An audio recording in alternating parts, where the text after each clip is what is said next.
Que el Señor les pueda conceder una buena tarde, amados hermanos, unas buenas noches si este mensaje les llega tardecito hoy día, pero que la gracia del Señor pueda ser sobre todos, eso es lo importante. Estamos en día jueves 11 de junio y estamos con bastante frío acá en Santiago, pero damos gracias al Señor porque pese al frío, pese a las malas noticias que a veces tenemos, el Señor nos ha mantenido en fe y nos tiene también con la fuerza y la vida para poder estar compartiendo con ustedes palabra del Señor. Vamos a ir enseguida entonces a la palabra de Dios para este día y para ello quiero invitarles a leer conmigo en el libro del profeta Jeremías, capítulo 25, desde el versículo 1 al versículo 11. Dice así la palabra del Señor. Palabra que vino a Jeremías acerca de todo el pueblo de Judá en el año 4 de Joacim, hijo de Josías, rey de Judá, el cual era el año 1 de Nabucodonosor, rey de Babilonia, la cual habló el profeta Jeremías a todo el pueblo de Judá y a todos los moradores de Jerusalén, diciendo: desde el año 13 de Josías, hijo de Amón, rey de Judá, hasta este día, que son 23 años, ha venido a mi palabra de Jehová, y he hablado desde temprano y sin cesar, pero no oísteis. Y envió Jehová a vosotros todos sus siervos los profetas, enviándoles desde temprano y sin cesar, pero no oísteis ni inclinasteis vuestro oído para escuchar.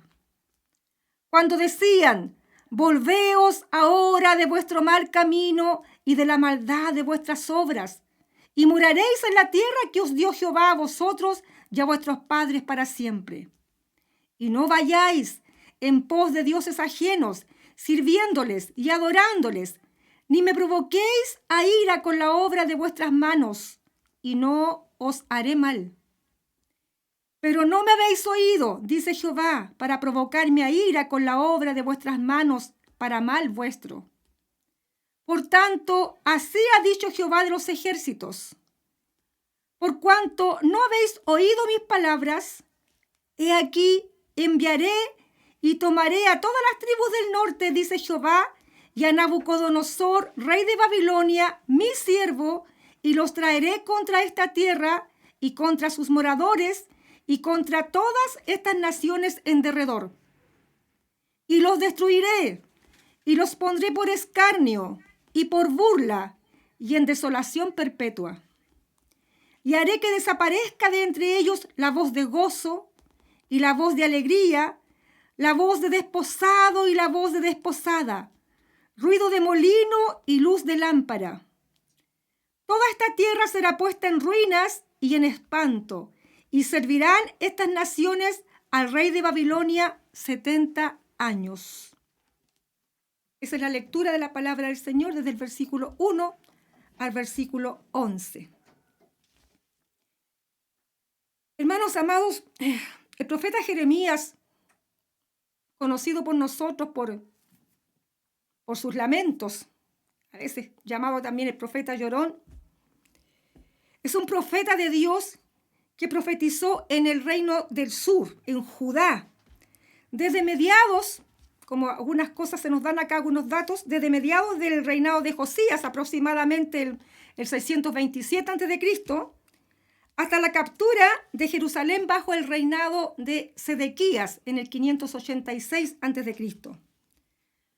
Durante sus aproximados 40 años de ministerio profético, Jeremías sufrió la hostilidad de su entorno y la resistencia a su profecía, porque su profecía contradecía a los profetas mentirosos que auguraban paz para Judá, cuando Jeremías anunciaba la destrucción de Jerusalén y el cautiverio de Judá.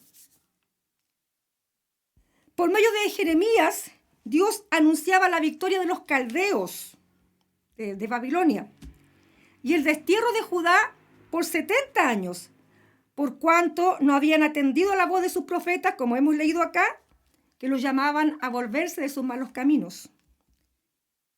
El pueblo, los sacerdotes y los profetas procuraron varias veces deshacerse de Jeremías y querían matarlo, porque les decía las verdades que ellos no querían oír.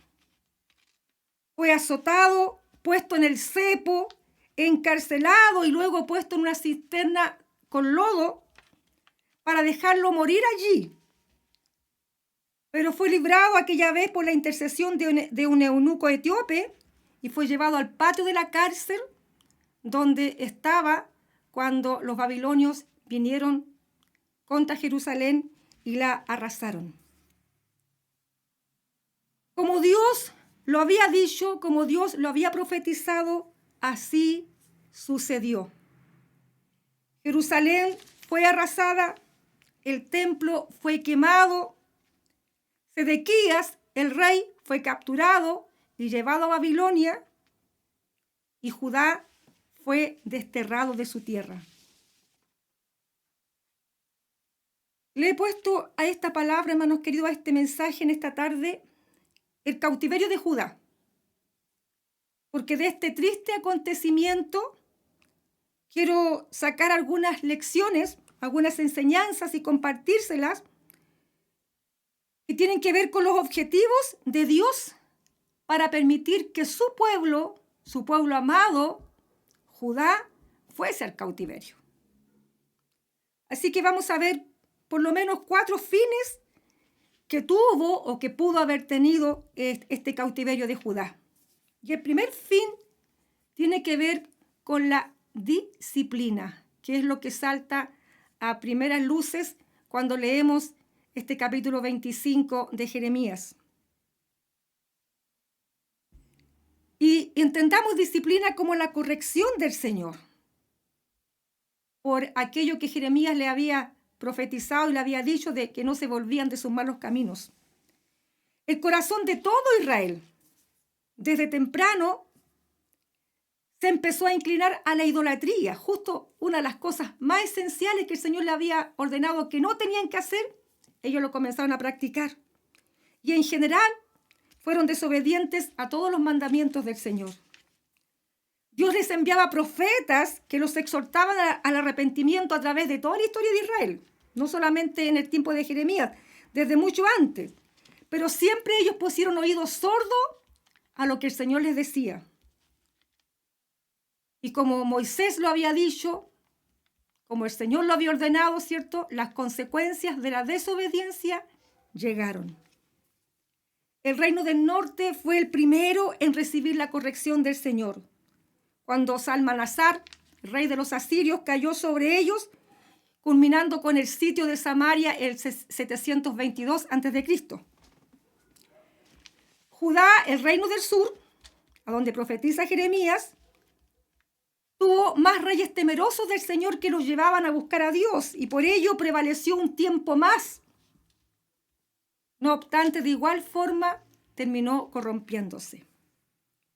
El último vuelco que tuvieron al Señor fue bajo el rey Josías, que los indujo a deshacerse de los ídolos, a limpiar el templo de esoterismo y de profanación, a eliminar el sacerdocio corrupto y a celebrar la Pascua, que no la habían celebrado, dice acá en las lecturas de Jeremías, desde tiempo de los jueces. Pero todo aquel avivamiento, podríamos decir, aquella búsqueda del Señor, fue pasajera y fue superficial, porque en sus corazones no hubo arrepentimiento verdadero. Dios quería hacerles bien, era su pueblo amado, pero para eso ellos debían obedecer a Dios, debían volverse a Él verdaderamente, sinceramente. La invasión de los caldeos no fue de una sola vez, fue progresiva. Por lo tanto, Dios les dio tiempo para arrepentirse y les decía que si ellos obedecían, el mal no vendría sobre ellos. Pero no hubo caso y finalmente el cautiverio fue la disciplina para el pueblo del Señor.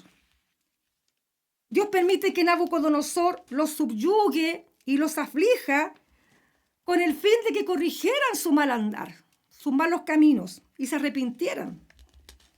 El hecho de ser arrancados de su tierra, mira, de ver a Jerusalén en ruinas, de haber sido privados del centro de su adoración, que era el templo, y de estar en tierra extraña, era el castigo que Dios les imponía para corregirlos. El sufrimiento del destierro, la humillación del cautiverio, debía provocar en ellos arrepentimiento, debían sentir dolor por aquello para que en sus corazones, ¿cierto?, hubiera un cambio verdadero, pudieran realmente desear obedecer al Señor, porque Dios les había prometido que volverían a su tierra. Entonces Dios quería que en el cautiverio ellos fueran procesados para que al volver a su tierra volvieran con un nuevo corazón. El Salmo 137 es un salmo precioso. Refleja la pena y la rabia que ellos sentían allá en tierra extraña. Dice el Salmo 137, cuando los que nos llevaron cautivos nos pedían que cantáramos y que tomaran nuestras arpas, nosotros les decíamos, ¿cómo vamos a cantar si estamos en tierra extraña? Ciertamente, allí se expresa que ellos estaban dolidos, pero al parecer solamente fue eso. Sentían pena, sentían rabia por lo que les pasaba, pero no había verdadero arrepentimiento. Dios les había dicho que allá en Babilonia edificaran, cultivaran la tierra, se casaran, pero no era para que llevaran una vida, ¿cierto?, próspera, una vida, dijéramos, de disfrute, sino que era porque iban a demorar en volver, iban a estar allá 70 años. El cautiverio iba a ser extenso, esa era la finalidad de ese mandato que el Señor les había dado. Sin embargo, algunos se comenzaron a acostumbrar, podríamos decir, al cautiverio, a sentirse bien y ya no sufrían. Por lo tanto, la disciplina no estaba cumpliendo su objetivo. En lugar de cautiverio, estaban pasándola bien, como si algunos han visto la serial de don Pablo Escobar. Lo estaban pasando como en la cárcel que el mismo Pablo Escobar se construyó. Era una cárcel, pero de castigo no tenía nada. Tanto se acomodaron que cuando cumplieron los 70 años que el Señor le había dicho, y Ciro el persa decreta que ellos pueden regresar a su tierra, solo unos pocos volvieron. Hermanos amados, el cautiverio tenía el fin de disciplinarlos para que ellos se corrigieran, no para que simplemente estuvieran allá pasándola bien o se acomodaran. La aplicación que quiero hacer en esta parte, hermanos, es que la aflicción de nuestro tiempo, de todo tipo, sea la aflicción que tenemos algunos por el hecho de estar encerrados, de haber perdido nuestras libertades, para otros la aflicción podrá ser que han perdido su trabajo o se ha disminuido su entrada económica. Para otros la aflicción es que han sido contagiados. Para otros la aflicción es que han sido llevados a un hospital con otra enfermedad y no han tenido la atención debida por causa de que todo está dirigido a la atención del COVID. Sea cual sea la aflicción que tengamos en este tiempo, debemos entenderla también como disciplina del Señor, no solamente como prueba, sino como el objetivo del Señor para corregirnos, para que podamos atender a nuestros deslices, a nuestros malos caminos que a veces no los vemos, pero que el Señor los ve y quiere que sean corregidos. La disciplina del Señor es para limpiar el corazón, para corregir el mal andar. Y si alguno se considerara de que no es muy pecador, de que no tiene mucho que limpiar el corazón, si alguno llegara a pensar así, fíjate que aún así la disciplina del Señor quiere perfeccionarte, porque ahí en Apocalipsis se nos dice que el que sea justo, que siga siendo más justo todavía, el que esté limpio, que se limpie más todavía. Así que siempre hay finalidad en la disciplina del Señor. Y debemos ver siempre esta disciplina del Señor no como el descargo del enojo del ofendido sobre el ofensor, como aquel que da un chicotazo porque le da rabia, porque el hijo o la persona X ha hecho mal, y para descargar el enojo, ¡pum!, un chicotazo. Debemos ver la disciplina del Señor como el recurso que tiene Dios, como un padre amoroso, ¿cierto? Trata de esa forma evitar de que su hijo porfiado intente de nuevo meter las manos al enchufe. Así debemos ver la disciplina del Señor. Por eso que la disciplina del Señor es corrección, hermano amado, no es juicio. No debemos pensar de que Dios, es cierto, es como ese tirano, como ese verdugo que está esperando que nos equivoquemos para mandarnos un chicotazo, para mandarnos encima, ¿cierto? El hachazo. Debemos ver al Señor como un Padre amoroso que quiere que podamos disfrutar de sus bendiciones. Pero para disfrutar de sus bendiciones tiene que haber un corazón de acuerdo a la voluntad del Señor. Hebreos 12:11 nos dice que la disciplina del Señor da fruto apacible de justicia. Es decir, que la disciplina del Señor debe producir en nosotros un cambio de actitud. Debe dar un fruto que agrade al Señor. Lo sensato entonces, amados hermanos, es aprender la lección. Para que si un día volvemos de nuestro cautiverio, volvemos a Jerusalén, no volvamos igual. Mucho se habla de que después de que pase esta pandemia, no seremos los mismos. Pero ¿en qué sentido no seremos los mismos? ¿Y será que de verdad no seremos los mismos o nos acostumbraremos nuevamente al vivir de antes, como suele pasar con los terremotos? Uno se aflige, parece que el mundo se nos viene encima cuando hemos tenido estos grandes terremotos, pero luego la gente tiene esa capacidad, ¿cierto?, de seguir viviendo normalmente. Ojalá que no sea así con nosotros. Y tampoco nos vayamos a acostumbrar al cautiverio, por hermanos amados, como le pasó a Israel, a Judá. Y en lugar de extrañar Jerusalén, nos acostumbremos al relajo, a estar lejos de nuestra tierra. Que el Señor nos ayude y nos dé entendimiento para que nuestro cautiverio nos sirva, tenga provecho y nos sirva para corregir todo aquello malo que no agrada al Señor, y que en tiempos buenos, en tiempos de bonanza, en tiempos de gloria, no somos capaces de ver, ni tampoco tenemos allí las ganas, el deseo de corregirlo.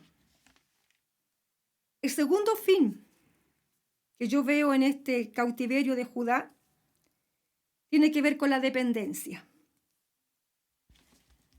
Para todo israelita, su vida giraba en torno a tres cosas: a su tierra, a su templo y a su rey.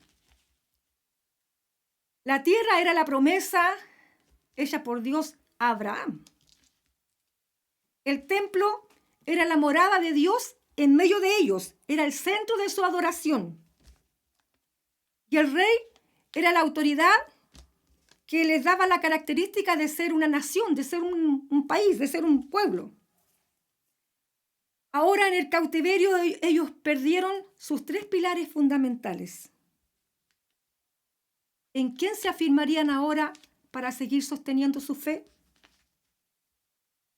¿Para seguir siendo el pueblo de Dios allá lejos de aquello que les daba a ellos identidad? ¿Seguirían adorando a Dios de la misma forma lejos del templo? Hermanos amados, Dios les enseñaría en el cautiverio a adorarle sin nada a qué aferrarse, a depender de Él sin nada de qué tomarse, sino solamente de Dios. Su fe debería ser genuina. Deberían aprender a adorar verdaderamente sin las demostraciones externas que a veces pasan a ser hasta un impedimento para tener conexión verdadera con el Señor. A veces pasan a ser simplemente una apariencia religiosa. Da la idea de que estamos en conexión con el Señor, que estamos adorando al Señor y a veces estamos solamente teniendo apariencias de piedad. Daniel y sus amigos, estos jóvenes hebreos tan conocidos por nosotros en la palabra del Señor, son ejemplos de que sí se podía seguir siendo pueblo de Dios aún allá lejos de Jerusalén, aún allá en el cautiverio. Ellos son ejemplos de que se podía seguir siendo fiel a Dios, de que se podía seguir siendo adorador a Dios, aún lejos del templo, aún sin rey, aún lejos de Jerusalén. Allí en Babilonia solo les quedaba Dios. Dios era su tierra, su templo y su rey. Y así ellos pudieron permanecer con su fe intacta. En cuanto a nosotros, hermanos queridos, nuestro anhelo, nuestro deseo y nuestra oración es de que el estar lejos de las actividades cúlticas a las que estábamos acostumbrados, que el estar lejos del templo no sea impedimento para nuestro relacionamiento diario con el Señor, para nuestra intimidad continua con el Señor y sincera con el Señor. Porque Él está donde quiera que le invoquemos. Y eso tenían que aprender los hijos del Señor allá en el cautiverio. Hoy nosotros debemos aprender a depender solo del Señor. Es como que nos han echado al agua, ¿cierto? Solito, aprender a nadar allí, en la práctica. Ya que no tenemos varias cosas que nos servían de apoyo, que nos servían, ¿cierto?, de ayuda. No tenemos el estímulo de la congregación, que era una gran cosa para nosotros. Cuando nos congregábamos sentíamos el calor de hermanos, sentíamos el apoyo de nuestros hermanos. No está el pastor que nos unja, no están los predicadores que nos den un consejo, que nos unjan también, que oren por nosotros. Ni está la vida religiosa que podía ocupar el lugar de la verdadera adoración. A algunos, sin duda, creo yo, les ha tocado clamar solitos por ahí en un hospital, en su casa, en una pieza, a lo mejor en una micro, en el metro, en su trabajo. A veces, hermanos amados, Dios quita todos los pilares de los cuales nos afirmábamos, en los cuales estaba afirmada nuestra fe, para que aprendamos solo a depender del Señor. El trabajo es quitado a veces, la salud es quitada, los contactos que nos socorrían muchas veces, las plataformas que para algunos, ¿cierto?, nos ayudaban a sentirnos con vida, a sentirnos importantes. El prestigio, que también ayudaba mucho porque al alimentar nuestro ego nos sentíamos bien. Y en fin, a veces Dios quita todas esas cosas con el único fin de que aprendamos a depender solo de Él. Y en el cautiverio es una de las cosas que tenía que darse. Israel, Judá, debía aprender a depender solamente del Señor. Y es lo que vamos a tener que hacer nosotros en este tiempo, hermanos queridos.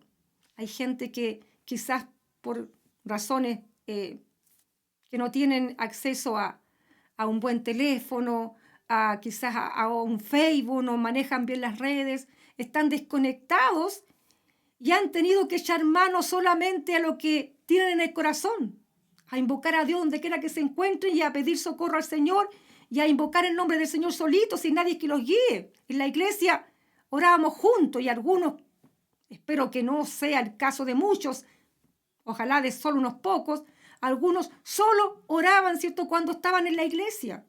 Ahora han tenido que buscar al Señor solitos, depender solamente del Señor.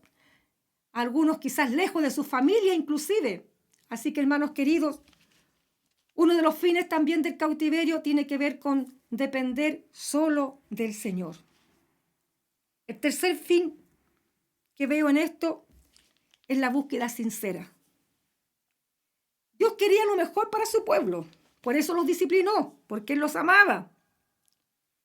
Y les había dicho que cuando cumplieran los 70 años de cautiverio, los haría regresar a su tierra como se los había prometido, porque esperaba que el cautiverio los hubiera enseñado a buscarle sinceramente. Quiero leerles el capítulo 29, apenas unos versículos, del versículo 11 al 13, y dice así. 11. Porque yo sé los pensamientos que tengo acerca de vosotros, dice Jehová. Pensamientos de paz y no de mal, para daros el fin que esperáis. Entonces me invocaréis, y vendréis, y oraréis a mí, y yo os oiré, y me buscaréis, y me hallaréis, porque me buscaréis de todo vuestro corazón. La aflicción del cautiverio, la nostalgia de Jerusalén, la ausencia del templo y el peso de la disciplina los tendría que haber obligado a clamar a Dios de todo corazón, lo que no hacían cuando estaban bien en Jerusalén. Hermanos amados, una buena cantidad de creyentes, yo creo que se ha dado cuenta ahora que solo después de la aflicción, de la incertidumbre, del peligro, del dolor, de todas aquellas cosas que hemos pasado este tiempo, solo ahí hemos clamado a Dios de verdad. Una buena cantidad, no todos.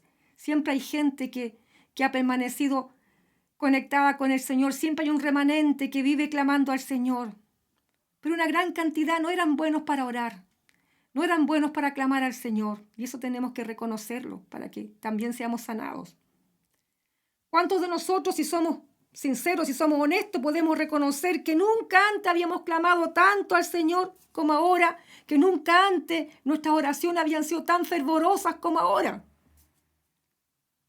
Nunca habíamos buscado al Señor de todo nuestro corazón, como ahora lo hemos tenido que buscar, y como ahora muchos tendrán que buscarlo. Porque el Señor, en su amor y su misericordia, aflige a cada uno de manera diferente. Y quizás puede haber algunos que en este momento no estén sufriendo en un hospital. Puede ser que algunos no estén en este momento sufriendo porque han perdido su trabajo, pero van a tener que experimentar otras aflicciones, porque así el Señor procesa, porque así Él nos tira el hilito, porque así nos lleva a su presencia para hacernos bien conforme a su palabra nos ha dicho. A veces solo después del cautiverio aprendemos a invocar el nombre del Señor de corazón, a buscarle de corazón. Por eso que he llamado a este último punto, o a este tercer punto, búsqueda. Porque una de las cosas que tenemos que aprender a hacer es buscar al Señor, hermanos amados. Sin nada que otra cosa que aferrarnos a buscar al Señor. En el dolor y la aflicción no nos queda otra cosa que mirar al cielo, elevar las manos y clamar misericordia. Aún había un cuarto punto, un cuarto fin que yo veo en el cautiverio, que lo quiero solamente mencionar porque mi énfasis no está en él, pero se los comento también, y que tiene que ver con un fin ecológico. Ellos no habían guardado la ordenanza del Señor que se cita allí en Éxodo capítulo 23, 11 al 12, sobre dejar reposar la tierra cada 7 años. Y ahora Dios le estaba cobrando ese robo que habían hecho al Señor, esa desobediencia que habían hecho al Señor, con 70 años. Y eso lo dice allí en segundo libro de Crónicas 36, 21. 70 años ahora ellos tenían que pagar por esos años que no dejaron descansar la tierra y que trabajaron igual y por lo tanto la tierra no descansó. Quizás también eso nos esté hablando ahora el Señor, ¿cierto? Hemos sobreexplotado el planeta, hemos sobreexplotado la tierra, los recursos, hemos trabajado en tiempos que el Señor nos dijo que teníamos que descansar. Bueno, el Señor también a su tiempo se cobra lo suyo. La tierra pudo descansar 70 años porque ellos habían desobedecido al Señor. Ese también es un fin del cautiverio. Pero mi énfasis está en los tres primeros puntos que le he compartido, hermanos queridos. Quedémonos con eso. Dios siempre ha querido hacer bien a su pueblo. Por lo tanto, debemos aceptar la disciplina del Señor con entendimiento, para que no suframos simplemente por sufrir, para que no consideremos lo que estamos pasando solo como una prueba, sino que podamos aprender lo que el Señor nos está queriendo enseñar.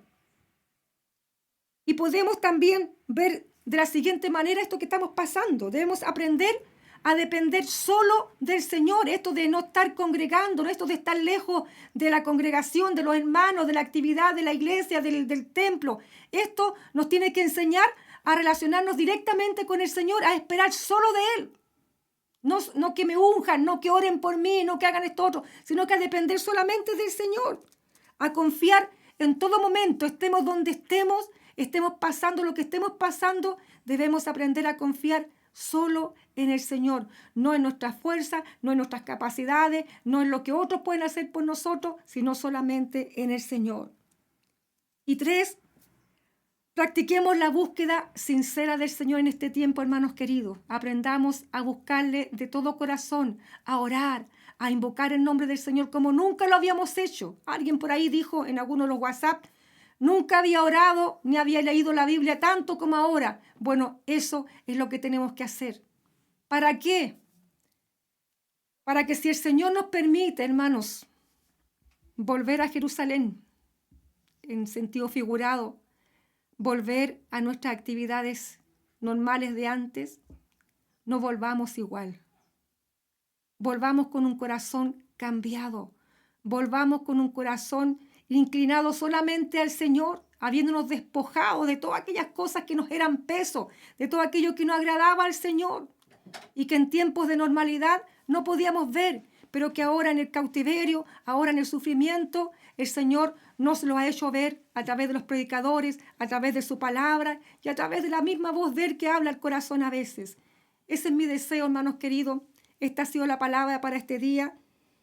Y clamamos al Señor para que Él pueda producir lo que en el corazón hace falta que se produzca. Yo doy la palabra que el Señor ha puesto en mi corazón, el Espíritu Santo hará lo otro. Oremos al Señor. Padre, en el nombre de Jesucristo, Señor mío, yo he dado tu palabra en esta hora y mi deseo del alma, Señor, es de que tú puedas tocar a mis hermanos, tocar a la iglesia, de manera de que ellos puedan entender cuál es el mensaje que tú estás dando a través de estas circunstancias difíciles, de estas circunstancias dolorosas que estamos pasando, Señor. ¿Quién no desea que esto pase luego? Pero debemos, Señor mío, aprender la lección para que esto pase luego. Y también debemos humillarnos ante tu presencia siempre para alcanzar misericordia. Y si tú nos permites, Señor, pronto o no sabemos cuándo, volver a la normalidad, se puede haber producido en nosotros, Señor mío, el cambio que tú esperas, el cambio que tú anhelas, porque sin duda que la iglesia tiene un papel preponderante en este tiempo, pero te ha de servir a la manera que tú la quieres, Señor mío, no con nuestras armas, no con nuestros puntos de vista, no con nuestras mañas, no con nuestros males, Señor. Oramos por eso, Padre amado. También en esta hora no podemos dejar de clamar por todos los que están necesitados en esta hora. Están necesitando un consuelo especial de parte tuya. Están necesitando un toque especial de parte tuyo, Señor. En esta hora, Padre, declaramos tu cobertura sobre cada uno de tus hijos. Declaramos tu gran misericordia. Esa misericordia que nunca se ha cortado. Esa misericordia que tuviste con Judá. Esa misericordia que sigues teniendo con nosotros, Padre amado. Pedimos eso en esta hora y te damos gracias porque estamos en tu mano y en tu mano nos sentimos seguros, Señor. Gracias, Padre amado. Amén.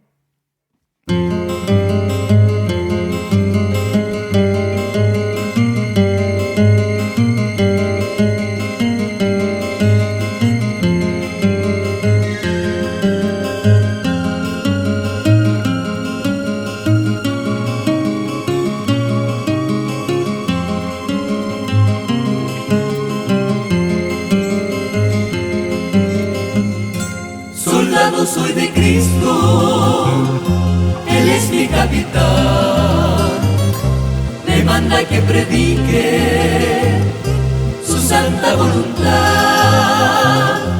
Con gozo yo lo hago, porque Él me libertó.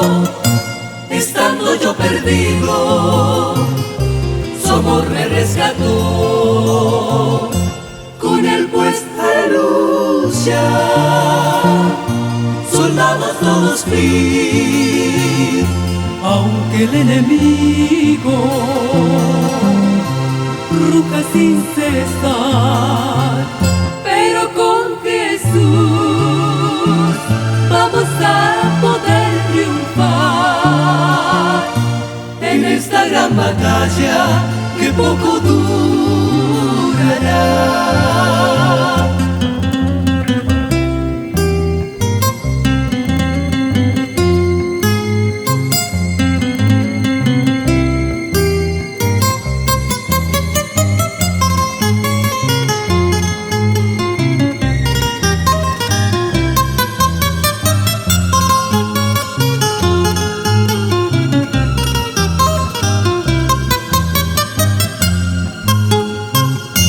Cuando te sientas solo, contigo Él estará.